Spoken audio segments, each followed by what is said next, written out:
Waliokuwepo Jumanne walimuona Mungu kwa sababu tuliingia katika ulimwengu wetu wa kiroho, tukamuona Mungu jinsi ambavyo mtu akiwa katika ulimwengu wa roho anavyotenda mambo makuu. Haleluya. Na tukamuona Mungu kwamba pamoja na kwamba tunaishi katika ulimwengu huu, lakini pia kuna ulimwengu usioonekana ambao tunauita ulimwengu wa kiroho. Na tukaona ndani ya ule ulimwengu wa kiroho pia kuna ulimwengu wa giza huko katika ulimwengu wa kiroho, na kuna ulimwengu wa nuru. Haleluya. Lakini sana tulizama kwenye ulimwengu wa nuru, ulimwengu wa Kristo Yesu, ulimwengu wetu. Tuliingia katika ulimwengu na tukamtafakari Mungu kwa undani sana. Tukaona jinsi Mungu alivyokuwa akitenda mambo makubwa na vitu vingine. Mungu katika ulimwengu wa roho pia Mungu huwa anawatumia watu hata katika ndoto, na wengine anawatumia katika maono. Bwana Yesu asifiwe sana. Haleluya. Amen, amen.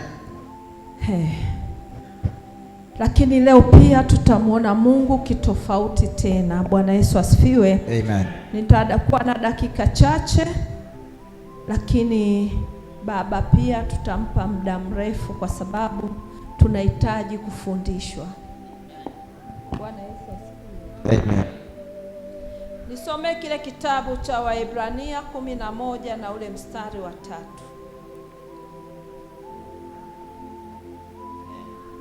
Mstari wa 3. Akichelewa atakasema unasoma aposto. Amen. Kwa imani twafahamu ya kuwa ulimwengu uliumbwa kwa neno la Mungu. Kwa imani twafahamu ya kuwa ulimwengu uliumbwa kwa neno la Mungu. Rudia. Kwa imani twafahamu ya kuwa ulimwengu uliumbwa kwa neno la Mungu, hata vitu vinavyoonekana havikufanywa kwa vitu vilivyo dhahiri. Hebu turudie wote. Anza kusoma. Kwa imani twafahamu ya kuwa ulimwengu uliumbwa kwa neno la Mungu, hata vitu vinavyoonekana havikufanywa kwa vitu vilivyo dhahiri. Bwana Yesu asifiwe. Amen. Kwa kawaida, kwa imani tunaona kwamba ulimwengu uliumbwa kwa neno la Mungu, sawa na kile kitabu cha Mwanzo 1:1, kwamba hapo mwanzo Mungu aliziumba mbingu na ardhi. Haleluya. Kwa hiyo ulimwengu huu ulifanywa kwa neno la Mungu, lakini pamoja na neno lilifanywa kwa neno la Mungu, pia hata katika ulimwengu wa roho pia kuna neno. Haleluya. Ndio maana Mungu akapenda zaidi kutupa mtu ambaye ni maalum sana kwetu, ambaye huyo ni kiongozi wetu, ambaye sisi tunamjua kama Roho Mtakatifu. Bwana Yesu asifiwe. Amen. Maana huwezi kwenda katika ulimwengu wa roho bila mtu wa kukuelekeza kufika katika ulimwengu wa roho, kwa sababu hatuoni kwa macho ya kawaida. Bwana Yesu asifiwe. Amen. Na huo ulimwengu wa roho hupo karibu sana. Ulimwengu wa roho tunao. Ni sisi jinsi gani ya kuingia katika huo ulimwengu wa roho ambao sisi kwa macho ya kawaida hatuyaoni au hatuuoni. Lakini tukitazama mfano, mchawi anapoingia ndani kwako anatumia nini? Haleluya. Kuna vitu anavifanya, na hivyo vitu sio vya kawaida, viko katika ulimwengu wa roho. Anaweza akakaa kwenye mlango wako, akageuka nyuma, akaingia ndani kwako bila wewe kumuona. Ni ulimwengu wa roho. Sasa tukirudi katika Kristo, ndio tunatamani na sisi tujue namna ya kuingia katika ulimwengu wa roho, kudai haki zetu. Vyote tunavyoviona katika ulimwengu wa mwili huu tunavyovitazama hapa sasa hivi vilianzia katika ulimwengu wa roho. Amen. Hata mwanadamu aliumbwa katika Mwanzo 1:27. Mungu akasema na tumfanye mtu kwa sura na mfano wetu, Ina maana tuliumbwa katika ulimwengu wa roho, lakini katika Mwanzo 2 unaona tena inabadilika. Mungu akamfinyanga mwanadamu kwa mavumbi ya ardhi, alafu akampulizia pumzi puani, mwanadamu akawa na nafsi hai. Bwana Yesu asifiwe. Kwa hiyo tunaona tena katika ulimwengu mwingine tena, Mungu pale mwanzo, Mungu alicreate katika ulimwengu wa roho, alituumba katika ulimwengu wa roho kabla hatujatokea. Lakini katika ulimwengu wa mwili akaanza kutufinyanga kupitia mavumbi ya ardhi, akapuliza ile pumzi, mwanadamu akawa hai. Ile pumzi ndio inatoka katika ulimwengu wa roho. Ndio maana unaweza ukatembea hivi ukafikiri wewe ndio huyu anayetembea. Wewe sio huyu anayetembea, yule aliye ndani ndio wewe. Bwana Yesu asifiwe. Ndio maana unaweza ukanyamaza kimya, lakini ndani kukaongea kwamba si bora ningeenda kanisani. Uongei kwa mdomo, lakini huku ndani, nani anayeongea huku ndani? Haleluya. Uliwahi kufikiri sijui nichukue ile hela? Ndani kunaongea kabla ya nje. Bwana Yesu asifiwe. Kwa hiyo ulimwengu wa roho ni mpana sana, na leo nilitamani sana tuone kupitia maandiko. Na Jumanne tuliona kidogo, tulipita mahali ambapo ilitupa raha, au vipi Adamu? Wafalme wa kwanza ile sura ya 6. Tuliona jinsi ambavyo mfalme wa Shamu alipanga vita kupigana na mfalme wa Israeli. Mfalme wa Israeli hajui kama mwenzie amepanga vita. Lakini katika ule mji wa Israeli kulikuwa na nabii. Na huyo nabii alikuwa anaitwa Elisha. Bwana Yesu asifiwe. Lakini yule nabii alikuwa anaweza kuingia katika ulimwengu wa roho na kujua hata mtu akinong'ona kwenye chumba cha ndani. Amen. Alikuwa anajua chochote ambacho kinafanyika kwa mfalme. Bwana Yesu asifiwe. Amen. Kwa hiyo wakati mfalme wa Shamu amepanga mashambulizi kwa ajili ya mfalme wa Israeli, na akauliza ninawezaje kumpata huyu mfalme na kumkamata na kuweza kumuua? Watu wakamwambia ni rahisi, kwa sababu njia anayopita ni njia moja tu, ile ya Saranga Center. Haleluya. Amen. Kwa hiyo wale wakajua kabisa lazima mfalme saa 5 lazima apite. Kwa hiyo wakamtegea. Haleluya. Amen. Walipomtegea mfalme, lakini Elisha yuko nyumbani kwake, akagundua kuna watu wamepanga kwa ajili ya kumvizia mfalme wa Israeli. Ndipo Elisha akatoka akaenda kwa mfalme, akamwambia leo usipite ile njia, kwa sababu mfalme wa Shamu anakuvizia kwa ajili ya kukuua. Bwana Yesu asifiwe. Amen. Kwa hiyo mfalme hakupita ile njia siku ya kwanza, siku ya pili, siku ya tatu. Mfalme akapata hasira. Hawa watu wamefanyaje? Imekuwaje? Hata siri ambayo tulipanga na majeshi yangu mfalme aelewe, ikabidi awaite wale vikosi vyake, akawaambia nataka mnieleze ni nani aliyevujisha siri ya kwamba mimi nataka kumuua mfalme.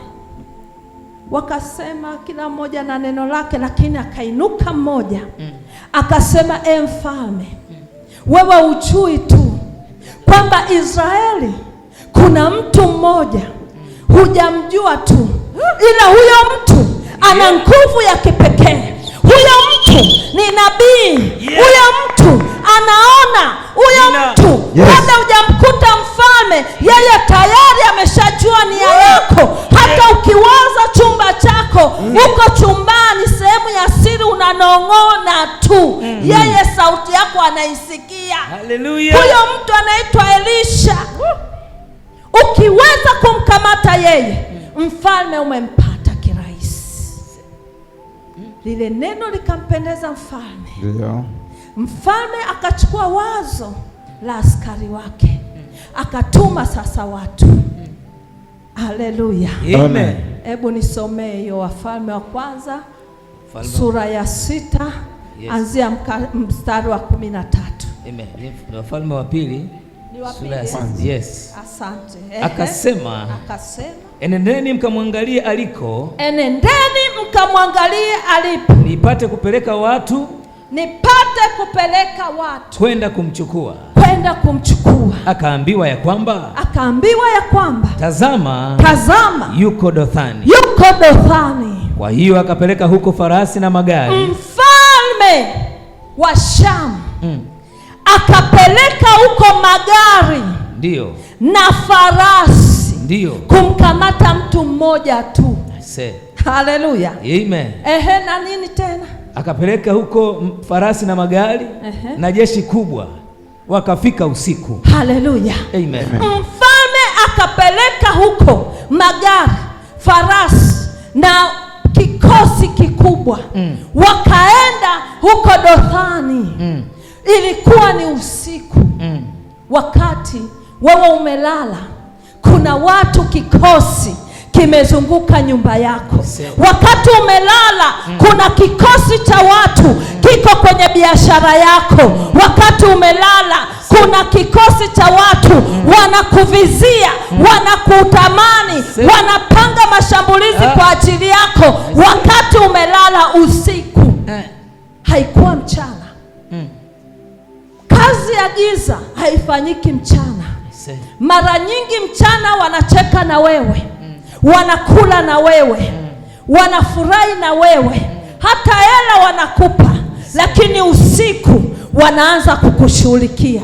Unadhani ni rafiki yako, unadhani mpo pamoja naye, kumbe mwenzio usiku anakung'ong'a, usiku anakuchezea. Na leo tutakomesha katika jina la Yesu.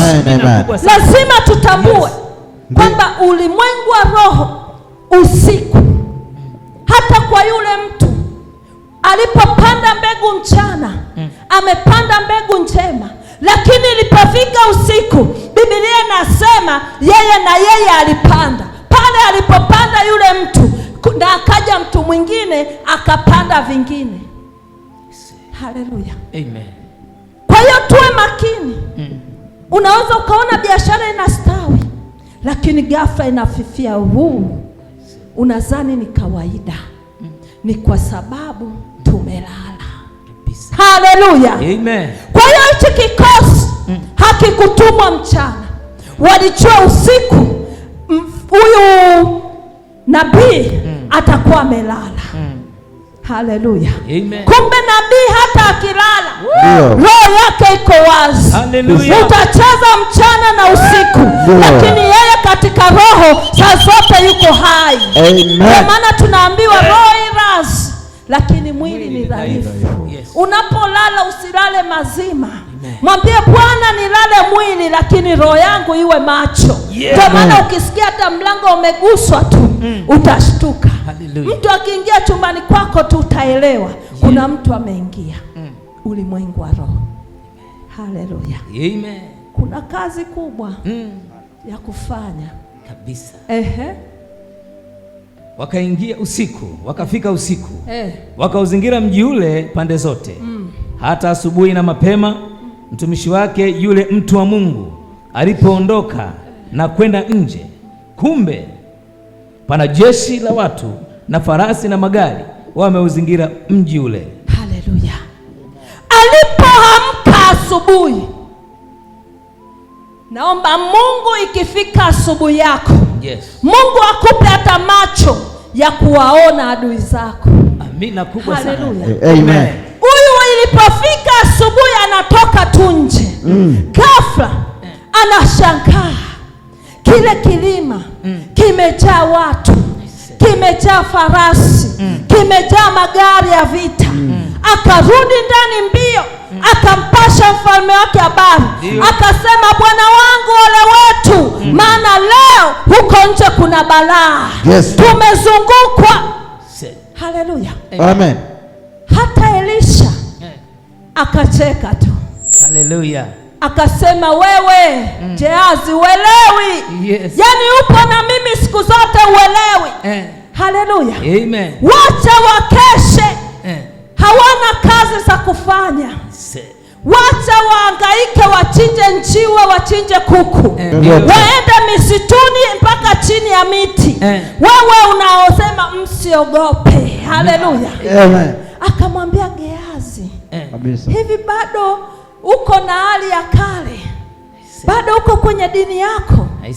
Bado tu hujaelewa kwamba watu wamehama level, wako kwenye viwango vingine. Wewe bado umeng'ang'ania sanamu. Haleluya. Amen. Maisha yamebadilika. Ulimwengu wa roho sasa tunaingia kwa sababu tumeutambua. Hatutaabudu sanamu kwa sababu tutamwabudu Bwana katika roho na kweli. Katika mioyo yetu ndipo ulimwengu wa roho ulipo. Tutapambana nao. Hatutaogopa. Haleluya. Akasema nakushangaa. Akamwambia usiogope. Walio upande wetu ni wengi kuliko walio upande wao. Unaweza kuona watu wamebarikiwa sana na majumba, wamebarikiwa sana na magari, wenzio hawalali usiku. Usiogope magari yao wala nyumba zao. Mwangalie Mungu ana kusudi gani na wewe. Wacha watembelee magari, lakini wenzio hawalali usiku. Wana masharti yao, mama lao, shoga yangu. Haleluya. Watu hawalali. Hizo perfume utazisikia sana, lakini wao hawalali. Furahia maisha ulionayo. Bora upate vya kutoka kwa Bwana. Vichelewe lakini uvipate vilivyo bora na vizuri. Amina. Ambavyo havitakutesa maisha yako. Haleluya. Akamwambia walio upande wetu ni wengi kuliko walio upande wao. Elisha akamwomba Bwana, naomba umfungue macho mtu huyu aone ninachokiona. Bwana akamfungua macho. Gehazi alipofungua hivi akashangaa. Kile kilima kimejaa majeshi, magari, farasi. Hayakuwa yenyewe ya kawaida kama yalionekana. Yenyewe yalikuwa yanawaka moto. Haleluya. Labda naongea uongo, wasome. Bwana akamfumbua macho yule mtumishi. Naye akaona. Na yeye akaona. Na tazama. Kile kilima kilikuwa kimejaa farasi. Na magari ya moto. Sema ya moto. Yaliyomzunguka Elisha pande zote. Haleluya. Tumezungukwa na majeshi ya jeshi la mbinguni. Tumezungushwa na majeshi ya Bwana. Tumezungukwa na majeshi. Hakuna kuogopa. Haleluya. Amen. Tunaye Mungu mkubwa. Amina kubwa. Mungu aliyejitosheleza. Haleluya. Amen. Pande zote. Na walipoteremkia Elisha akamwomba Bwana akasema, uwapige na kusihi watu hawa kwa upofu. Akawapiga kwa upofu sawa sawa na neno la Elisha. Elisha akawaambia, njia hii sio na mji huu sio, nifuateni mimi, nami nitawapeleka kwa mtu tu yule mnayemtafuta. Haleluya. Amen. Elisha akatoka nje. Akawaona wale watu wakiwa wamekaa pale wanamsubiri Elisha. Alafu mbele yao yuko Elisha. Elisha akawauliza, mnamtafuta nani? Haleluya. Natamani Bwana atupe hiyo neema. Popote tutakapotembea watu shangae, waseme hivi kweli tunayemtafuta ni Magdalena, hivi kwake ni wapi? Alafu anayekuuliza ni wewe. Amen. Unauliza mnamtafutia nini? Wanasema tumetoka Sumbawanga, tumeagizwa, tuna kazi maalum. Haleluya. Alafu unawacheka.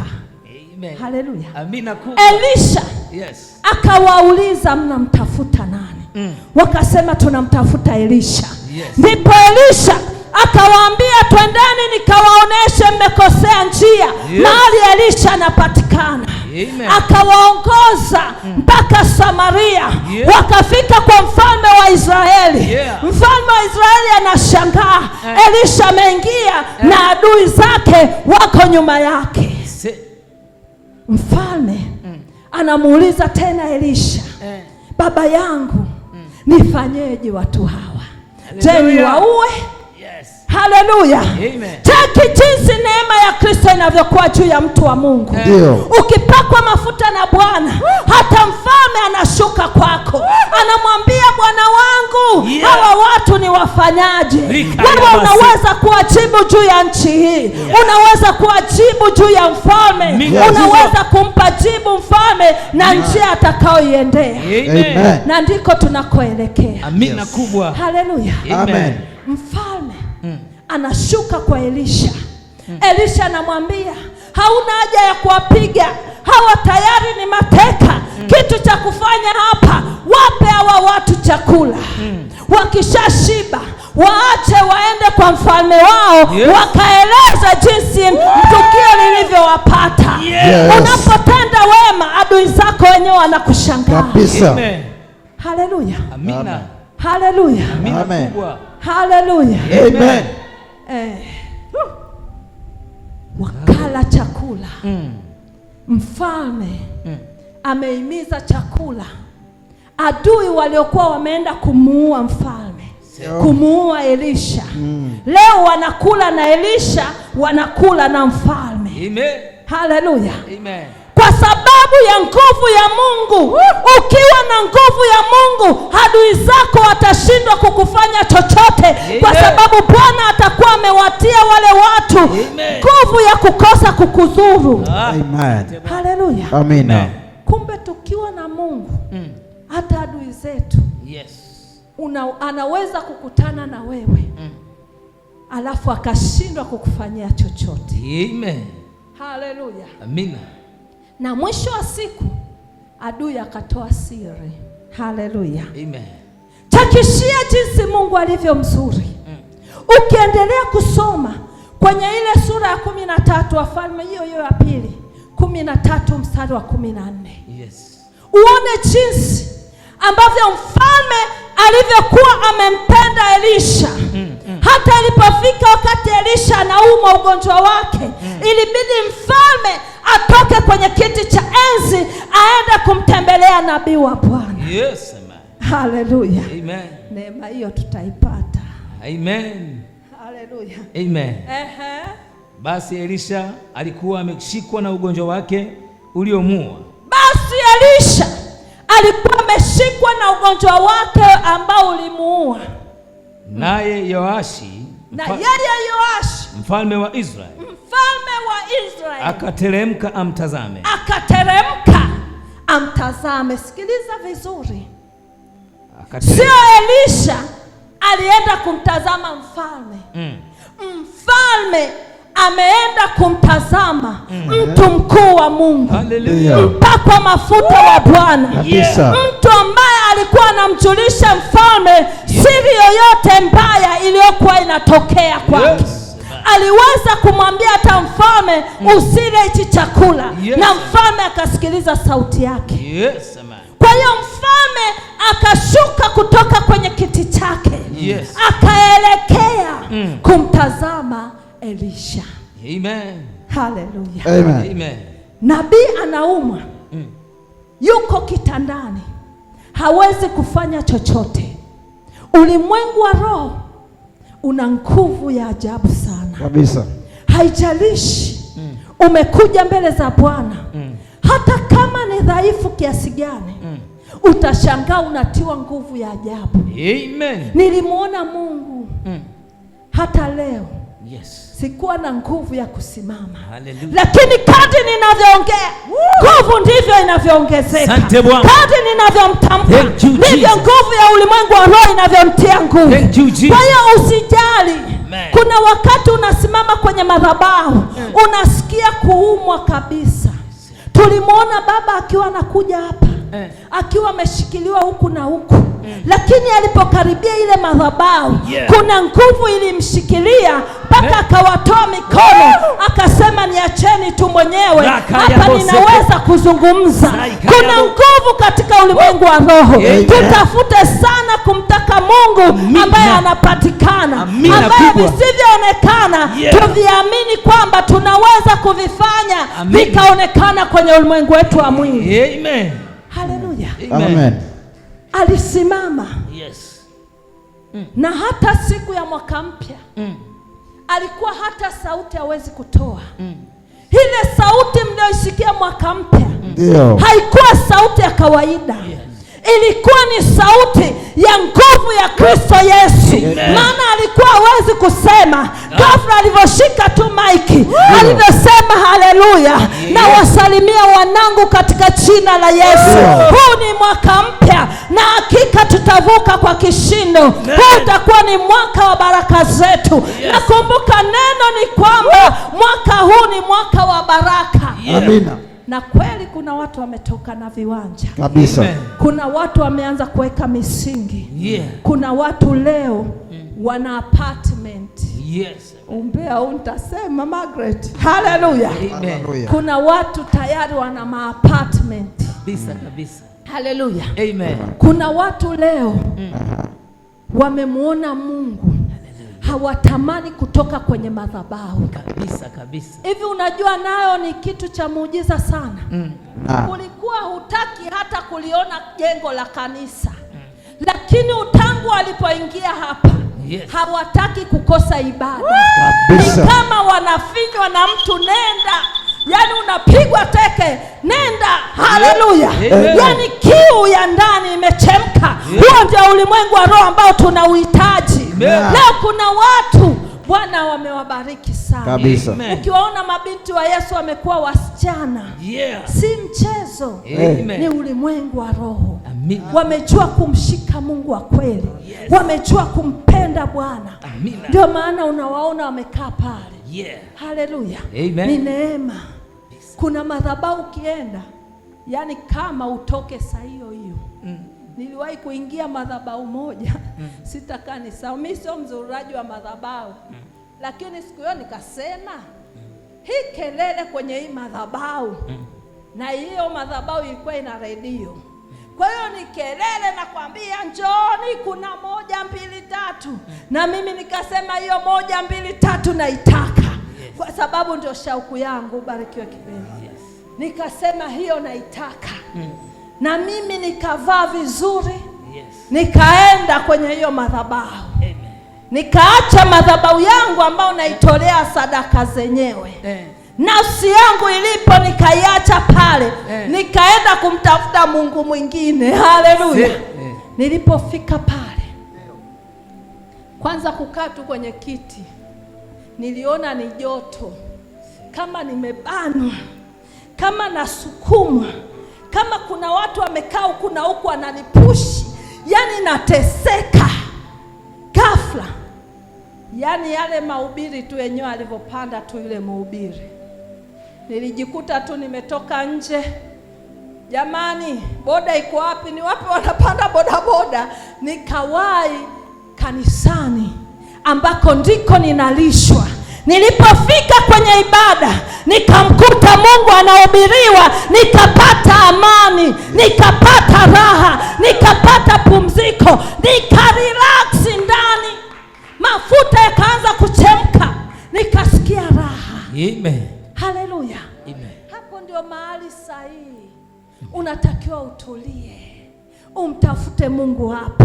Ndipo Mungu anapopatikana. Amen. Ukiona unaenda mahali upate amani, sio sahihi. Hata nyinyi wageni mliofika hapa, ukisikia raha hapa ndio kwako. Haleluya. Sisi tuna raha hapa kwa sababu tunamjua aliye mwamba, aliyetuokoa ni Bwana Yesu. Haleluya. Kwa hiyo mfalme akamtembelea nabii wa Bwana.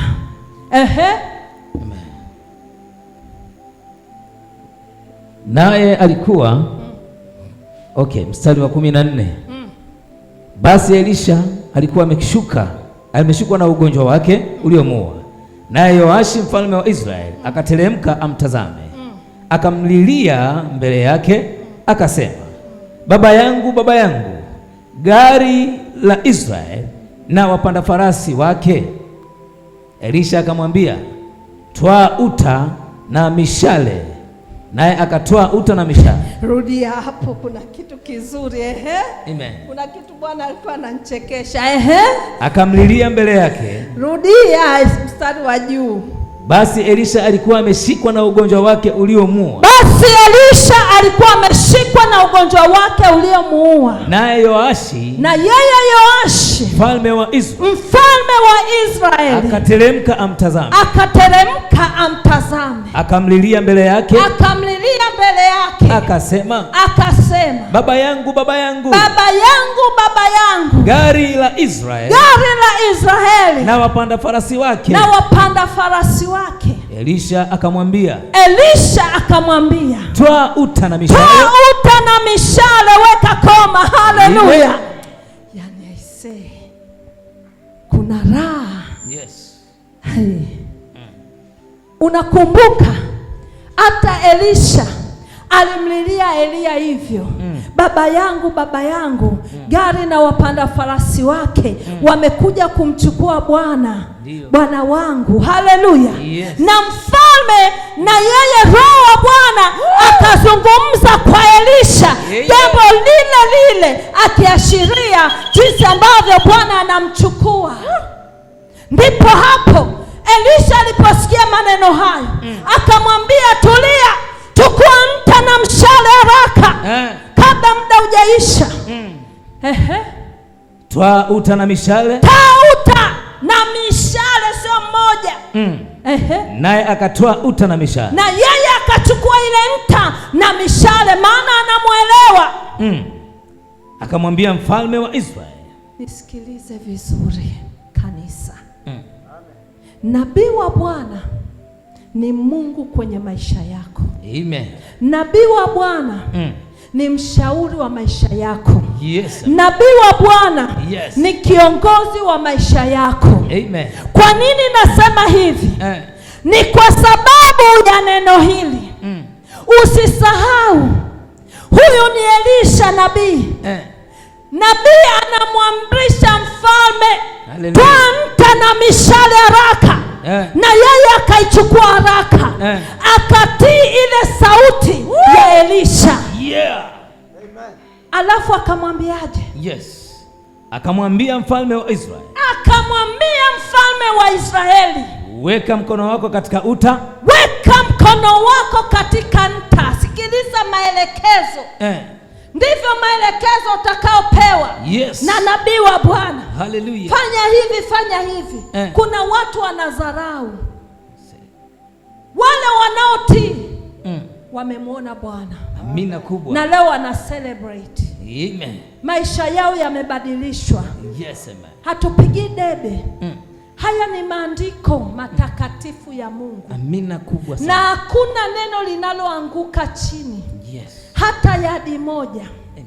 Sasa sisi tunayoyachukua maandiko kinyume, tunayafanyia kazi kinyume.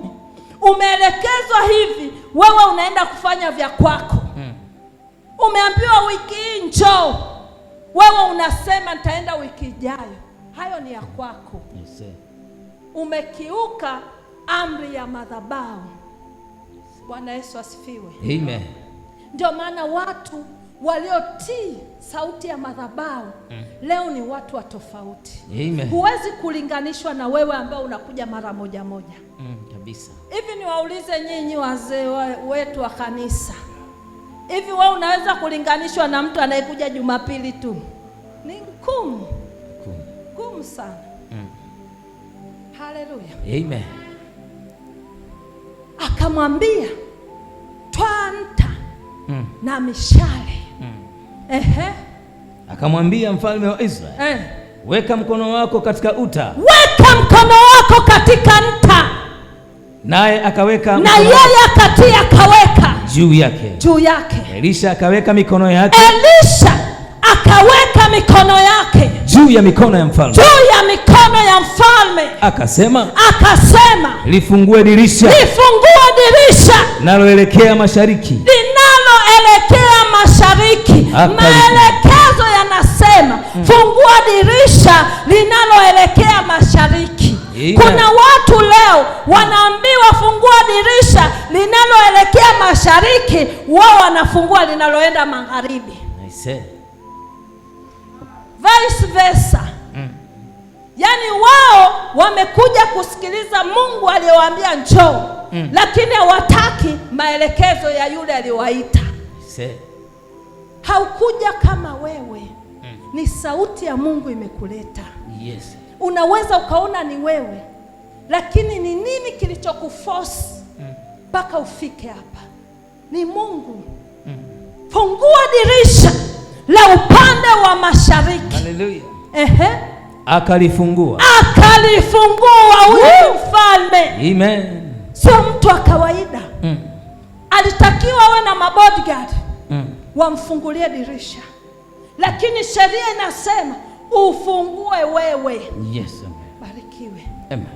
Unaweza ukawa wewe ni kiongozi mkubwa ofisini kwako, lakini ukiwa hapa bosi wako ni Joakimu tu. Amen. Unaweza ukawa na pesa benki, lakini ukija hapa kuna baba wa madhabahu hii, lazima uisikilize sauti yake tu. Hata kama una magari yamepangana hapo nje, umeletwa na mabodyguard wako, utashangaa ukiingia kwake utaingia peke yako. Yes. Na hata kufa utakufa peke yako. Yes. Hallelujah. Amen. Mfalme sheria yake afanyiwe. Tena hata Elisha ndo angemfungulia, lakini kwa amri ya Bwana, haleluya, na madhabahu na nguvu katika ulimwengu wa roho na nguvu za Mungu zilizo juu ya Elisha, alichokisema kikatiisha mwili wa mfalme na moyo wake ukamsikiliza. Amen. Akafungua lile dirisha. Unapolisoma ili andiko, usilisome kitoto. Yule alikuwa ni mfalme. Haleluya. Amen. Akafungua dirisha. Nililisomaga hapa, lakini leo nimelisoma tofauti. Haleluya. Kuna nguvu ya tofauti. Amen. Kwa sababu tunachokiongelea ni ulimwengu wa roho. Siongelea ulimwengu unaoonekana. Naongelea siri zilizo katika ufalme wa mbinguni. Yes. Lazima kuna nguvu, hata ongea inakuwa ya tofauti. Kila kitu kinakaza. Kwa sababu unaongelea habari za Mungu mwenyewe. Haleluya. Haleluya. Amen. Akafungua dirisha mfalme. Basi Elisha akasema, piga. Akapiga. Mfalme akapiga. Akasema, mshale wa Bwana wa herufi kubwa, mfalme wa Bwana Mungu mwenyewe aliyeumba mbingu na ardhi, wa kushinda. Naam. Mshale wa kushinda Shamu. Kwa maana utawapiga Washami katika Afeki, hata utakapouangamiza. Kuna nguvu unapofika kwa nabii. Amen. Haleluya. Amina. Hayo kawaida. Haleluya. Kuna nguvu. Amen. Ya kuwa naye wewe na yeye. Kuna watu wanaenda kama wanakuja tu kwa mtu wa kawaida. Nataka tubadilishe mindset. Amina. Haleluya. Amen. Hatuendi kwa nabii wa Bwana kama tunaenda kwa mfanyakazi wa serikali. Yes. Hatuendi kwa nabii wa Bwana kama tunavyoenda kwa rais. Kama rais analindwa, na sisi tutamlinda rais wetu. Amen. Haleluya. Yes, amen. Analindwa rais. Amen. Huwezi kumwona kizembezembe kabisa. Sisi tumepata uraisi wa kumwona baba yetu, lakini kuna nafasi tukipewa tunashindwa kuzitumia. Tumemwona rais. Nataka tufundishane ulimwengu wa roho kumwona baba wa kiroho. Amen. Na hata sisi tuliomuona tumemzoea, lazima iwe tofauti. Amen. Niliwaeleza siku moja, tunapokuwa hapa tunaweza kumzoea, lakini baba akitokea kwa mfano Mwanza, haendagi kawaida kabisa. Unaona misafara inakuja, magari yanampokea, magari ya heshima, yes. Watu wa heshima wamepanga foleni airport. Mimi mpaka nilishtuka. Yes. Jamani, baby sweet. Hallelujah. Amen. Huyo yani hata we mwenyewe unaanza kumwogopa. Mbona anapokelewa hivyo? Hallelujah. Amen. Sisi tumemzoea kwa sababu nabii akubariki kwao, lakini tutamkubali. Amen. Kwa sababu tumetambua, yes, kwamba tuliye naye ni mtu wa aina gani. Amen. Mfalme anamweleza, nabii anamweleza mfalme kwamba Bwana amekupa hawa watu, utawashinda.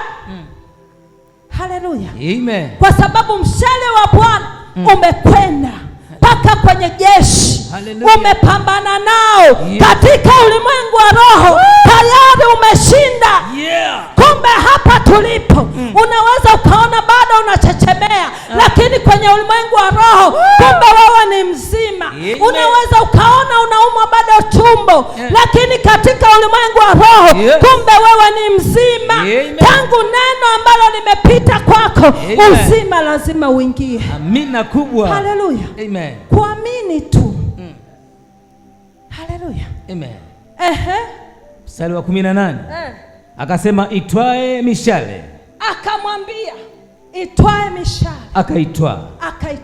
Akamwambia mfalme wa Israeli. Akamwambia mfalme wa Israeli tena, piga chini. Sikiliza. Ile ilikuwa ni raundi ya kwanza ya utii. Nenda rudi Jumapili. Ukirudi Jumapili, yamkini Bwana na neno jipya kwa ajili yako. Yes. Tatizo ni twende mbele za nabii kusikiliza anasemaje. Amen. Maelekezo yanasemaje. Yes. Nenda urudi au nenda imeisha hiyo. Haleluya. Ukisikia neno nenda urudi, jua kabisa bado neno linaendelea. Haleluya. Raundi ya pili, mfalme anaambiwa toa tena mishale. Yes, amen. Akaitwaa mishale. Akamwambia mfalme wa Israeli, piga chini. Akaipiga nchi mara 3. Akaacha. Yule mtu wa Mungu akamkasirikia. Weka koma. Haleluya. Amen. Ndio maana nimesema kuna watu hapa utii kwao ni shida. Roho ya kiburi, roho ya majivuno. Nilishaenda hata kwa fulani, nilishaenda kwa nabii fulani, nilishaambiwa haya kama haya, lakini sikuona matokeo. Sio hapa. Amina kubwa. Haleluya. Amen. Hapa ni sehemu nyingine. Tuko katika ulimwengu mwingine. Tumeama level. Yes. Tunashughulika na vitu visivyoonekana. Yes. Haleluya. Amen. Kwa hiyo anaposema njoo, kuna kitu Bwana atafanya kwa ajili yako. Amen. Amini ya kwamba ukienda mambo yako yatanyooka. Usijali kuhusu ile kesi. Yes. Usijali kuhusu hilo jambo. Usijali kuhusu ugonjwa. Umeisha. Amini. Yes. Haleluya. Amen. Sasa huyu mfalme ameambiwa apige tu nchi. Yeye akapiga mara 3 akaacha. Kwamba imetosha. Nishatumia sana. Yes. Umekuwa Elisha wewe. Umekuwa nani yule Naamani. Aliambiwa nenda kaoge mara 3 Yordani. Kuna vitu katika ulimwengu wa roho Mungu anaweza kumtumia mtumishi wake akakueleza jambo usilitii, lakini mganga akakwambia ukatii. Hapa sio kwa mganga. Na sisi tuna vitu vyetu lazima uvitii. Amina kubwa. Mungu ana vitu vyake. Hapa haikuwa kazi ngumu, ni kupiga tu chini. Yes. Ananisumbua, mbona sielewi, mbona ananiamrisha, mbona mimi nini, mbona mimi hivi. Nakwambia hivi, utaondoka kama ulivyokuja, lakini ukitii, yes, kuna raha. Amina. Tuliona hapo stoke Wafalme, usifungue. Amen. Wafalme wa pili ile sura ya 5. Unaona jinsi ambavyo Naamani jemedari wa jeshi ambaye ameaminika, lakini alikuwa na tatizo la ukoma. Lakini katika ulimwengu wa roho kulikuwa na binti mmoja ambaye alikuwa akifanya kazi kwa huyu Naamani. Yule binti alikuwa ni wa Kiebrania, taifa teule, wamemchukua huko, wameenda naye. Kumbe yule binti ana roho wa Mungu ndani yake. Akamwambia mama wa nyumba, laiti kama bwana wangu angelijua katika mji wetu kuna mtu wa Mungu, naye akisema jambo huwa linatokea, huyo mtu angeenda kwake na angelikuwa mzima. Amen. Yule mama aliposikia hiyo, iliingia kwenye mifupa, ikaingia kwenye mwili wake. Yes. Mme wake aliporudi tu, akampasha habari. Hallelujah. Akamwambia huyu binti amenieleza maneno, na hisi huyu atakuwa na Mungu. Yes. Naamani aliposikia yale maneno, kama ulivyosikia yale maneno kwenye radio, yes, kwamba njoo yuko mtu wa Mungu. Hallelujah. Hata kama una nauli kopa, yes, hata kama uwezi tembea kwa miguu, utafika tu. Dio. Umekuja, lazima Bwana atende. Amina kubwa. Haikuwa kama kawaida. Yes. Ile sauti iliyokulazimisha haikuwa ya kawaida. Yes. Naamani aliposikia ile sauti, alielekea mpaka kwa Elisha. Hallelujah. Alipofika kwa Elisha, nikwambie katika ulimwengu wa roho kuna vitu vingi sana vinatendeka. Yes. Unaweza ukawa uko hapa unasema, mbona hata ile sauti ya nabii sisikii? Mbona hata sijamuona nabii? Sisi ni watenda kazi pamoja na nabii. Haleluya. Yes. Anachokitamka ndicho tunakitamka. Akiturilizi tukija hapa, yale mafuta yanayotumika kwake ndio tunayotumika na yenyewe. Haleluya. Amen. Amefika Naamani. Usisahau na yeye ni jemedari wa jeshi. Akipiga filimbi moja tu, Elisha yuko pale, kibanda kimeng'olewa na yeye mwenyewe ametupwa hata baharini. Haleluya. Amen. Lakini cha ajabu, sema Elisha hakutoka. Tunachofundishwa hapa, Elisha hakutoka. Akamtuma Gehazi, nenda kawaambie hivi, huyo mtu aliyefika hapo, wewe toka tu, mwambie nenda kaoge mara 7 katika Yordan, na ngozi ya nyama yako itarudi. Ni neno moja tu. Amen. Hayakuwa mengi, hayakuwa na shida. Hakuambiwa nenda kakae usiku kunjia panda. Hakuambiwa nenda usiku makaburini. Hakuambiwa nenda sijui kafanya uchawi gani. Ameambiwa nenda kaoge. Asante Bwana. Haleluya. Amen. Akajiuliza, hivi mimi ni mtu wa jinsi gani? Hivi huyu Elisha hajajua mimi ni nani? Kwa Bwana hamna hiyo. Haleluya. Amen. Wewe uje na vitu vyako huko, sijui na majigambo yako, wewe unaitwa baba mwenye nyumba, mama mwenye nyumba. Hapa wote ni sawa. Tunaye baba mmoja tu ambaye ana sauti kwetu. Atakalo litamka ndilo tunatakiwa tulisikilize. Yes. Amen. Haleluya. Amen. Akasema kaoge mara 7 Yordan. Ulimwengu wa roho umetamka, umesikia. Maji yalishajiandaa, yalishajiseti tayari. Nabii ameshatamka, kuna kitu kilishatendeka. Elisha ametamka, Neno la Gehazi ndilo neno Elisha ambalo alisema.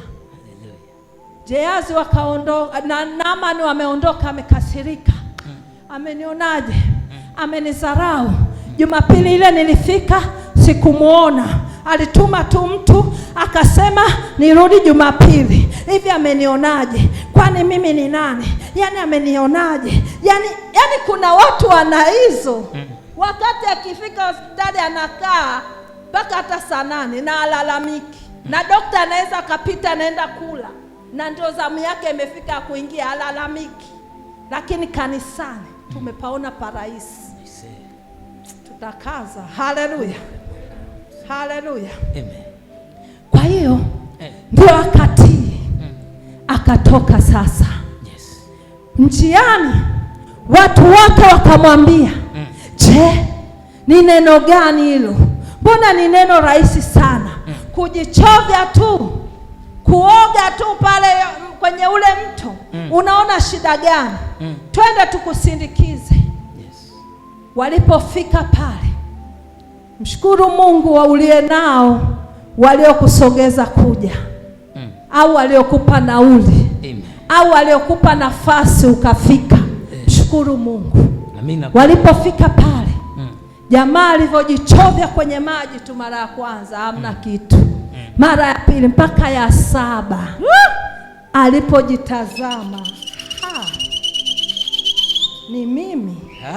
Haleluya. Amen. Haijalishi umeambiwa uje mara ngapi. Yes. Wewe njoo, hapo ndipo penye muujiza wako. Amen. Kuna sauti ya Mungu inaweza kuja kwako, lakini ni Mungu anakupima uaminifu wako. Kabisa. Kitendo tu cha kutii, uponyaji umetokea. Amen. Kitendo tu cha kukubali lile tu neno alilotamka, nenda urudi na ukatii bila manunguniko. Mungu lazima afanye. Amen. Haleluya. Amina. Mungu yupo. Amen. Anafanya. Sasa mfalme akapiga mara 3, akairisha. Akasemaje mfalme? Nani? Elisha. Amen. Nimalize. Yule mtu wa Mungu akamkasirikia akasema, ingalikupasa kupiga mara 5 au 6. Ingekupasa. Yes. Upige mara 5 au 6. Ndiyo. Ndipo ungalipiga Shamu. Ndivyo ungalipiga Shamu. Hata kuiangamiza. Na hata yes, kuiangamiza. Kuna vitu lazima tutakapotii sauti tutaweza kuangamiza vyote vilivyojiinua vinavyotesa maisha yetu. Tunaweza kuangamiza. Tena sio kuangamiza tu, hata kuteketeza. Tunatakiwa tutii kile kinachotoka kwenye madhabahu. Amina. Haleluya. Amen. Naipenda sauti ya Mungu. Kabisa. Ni ulimwengu wa roho umetamka. Sio nabii ametamka. Yes. Ila mfalme alielewa siri ya kutembea na mtumishi wa Mungu. Yes. Ndio maana katika wafalme kuna kuaga, eza mfalme akawa na wachawi au mfalme akawa na watumishi wa Mungu. Amen.